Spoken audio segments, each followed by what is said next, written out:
Welcome to round 3 of the Parenting Roundabout podcast for the week of May 3rd. I'm Nicole Erdix, and I'm here with Terry Morrow. Hello.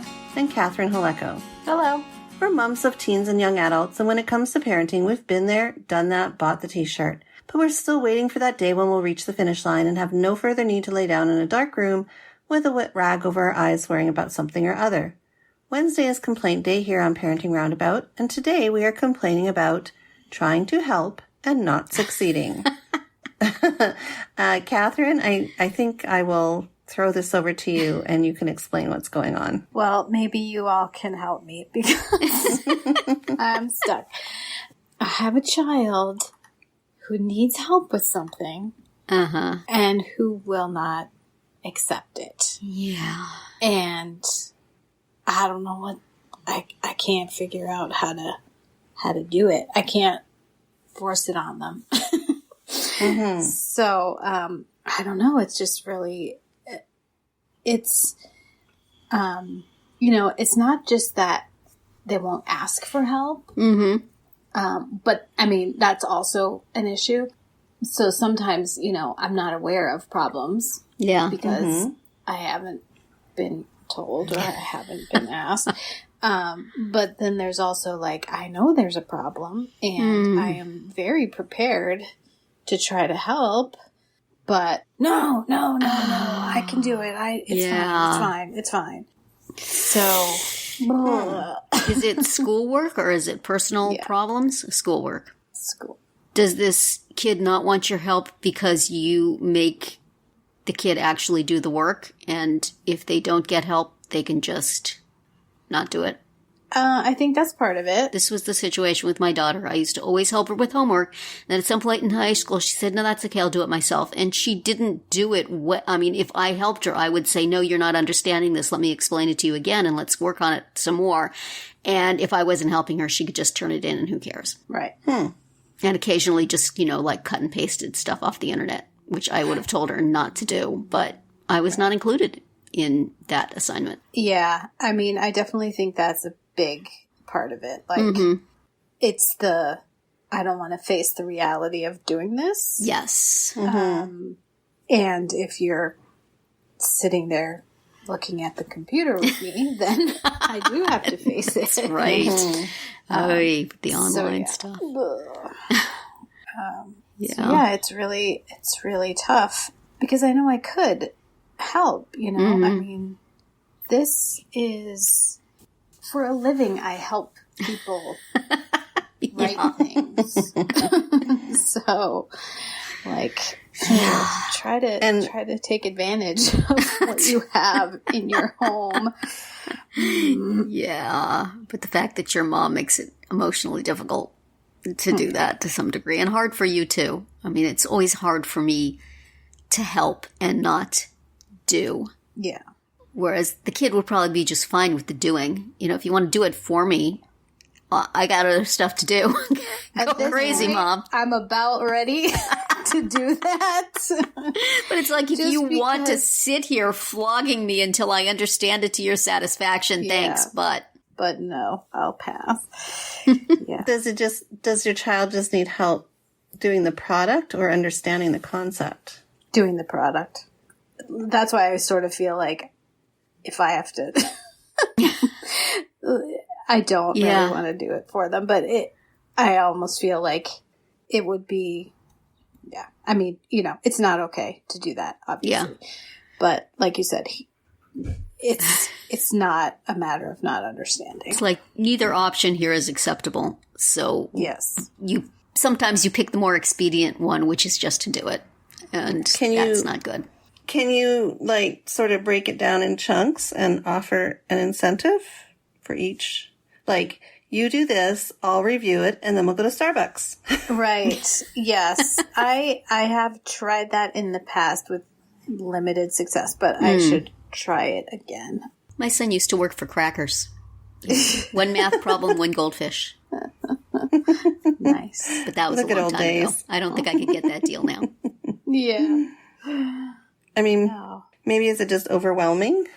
Yeah, I definitely think that's part of it.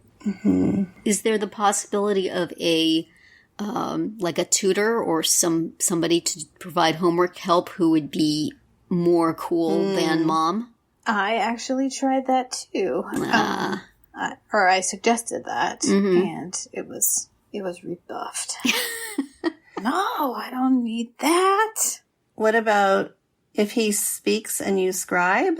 Yeah, we've done that in the past, and I did offer that as well. That was also turned down. You can see, you guys are seeing what. Yeah, I am so sympathetic. This is a problem. Because you're offering very good suggestions. Yes. Listeners, listen to our suggestions. Maybe your child will not be quite so dug in. Yeah. I just feel like there needs to be copious amounts of rewards. I don't know. What motivates said child? Yeah. Yeah, see also our episode on trying to motivate said child, which we did. Well, though it's out of fashion now, the other side of rewards is consequences. Is there a meaningful consequence to not doing it? Don't at me, people. Sometimes it works for some kids. Yeah, no, that is also something that we've tried, and it just results in like a complete and utter shutdown of all the activity and life. Gee, he has a lot of power in this situation, doesn't he? I know. Must feel good to him. It's really not fair. And then what about just facing natural consequences if it's not done? Yeah, I mean, that's kind of where we're at. I mean, that's, and then we did have a long discussion about that this morning. Like, summer school is what happens. Yeah. So we're just kind of kicking the can down the road. Right. So, yeah. That's hard. Like, what other options do you have, right? Don't know. Well, at least you're validating to me that I'm trying the right things, and it's just that. Is there somebody that the child works well with that is the child's age? Like peer support? Yeah, we've actually used sibling support in the past for a different subject, and that did work well. Yeah. Or maybe, is there a teacher that this child related to well in younger years who might be in the market for some tutoring work? I used to hire teachers, and that used to work really well, in the summers, and actually after school too. Just because it was somebody who knew what they were doing, which is not me. And somebody who was younger and therefore cooler. And, there might be a favorite teacher who right now is in a situation of being open to some extra bucks. But I like it. The kid has to buy into it, though. Right. Yeah, but that's... But if they get the fun of seeing Mr. or Ms. So-and-so, I could do it. Has the teacher is it one class that's a problem? At the moment, it's one. Yes. And has the teacher provided any insight? Is it somebody that you can talk to about it? Not really. I mean, there in other classes that has been helpful. Not so much in this one. So, is it to some degree a operation of the weirdness of this school year, or would it be a problem if the classroom was consistent? I think that is a factor because it's better now than it was earlier in this school year. Yeah. Motivation is hard for remote work. And motivation to have mom just do it for you is also great for remote work because who's going to know? Is it the time of day? No, because at this point it's homework. Like at this point it has to be done just any time. Any time of the day or night is acceptable. As long as it gets done. I think this may have been mentioned before, but I don't remember what you said. Do you feel it's that the student is having a hard time and is actually unable to do the work, or is it a matter of just not putting in the effort? It's not putting in the effort. Okay. Yeah. So it could be done, it's just not being done. Yeah.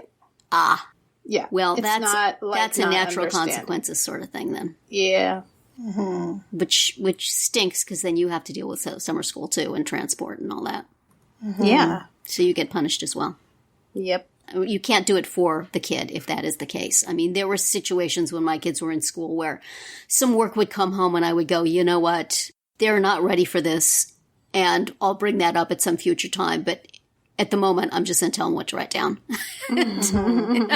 But in other cases, if it's possible, it needs to get done. Come on, kiddo. What the heck?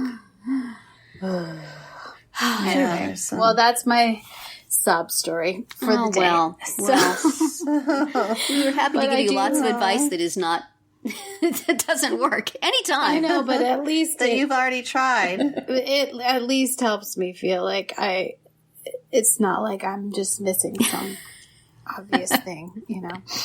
Right. Yep. We'll keep trying.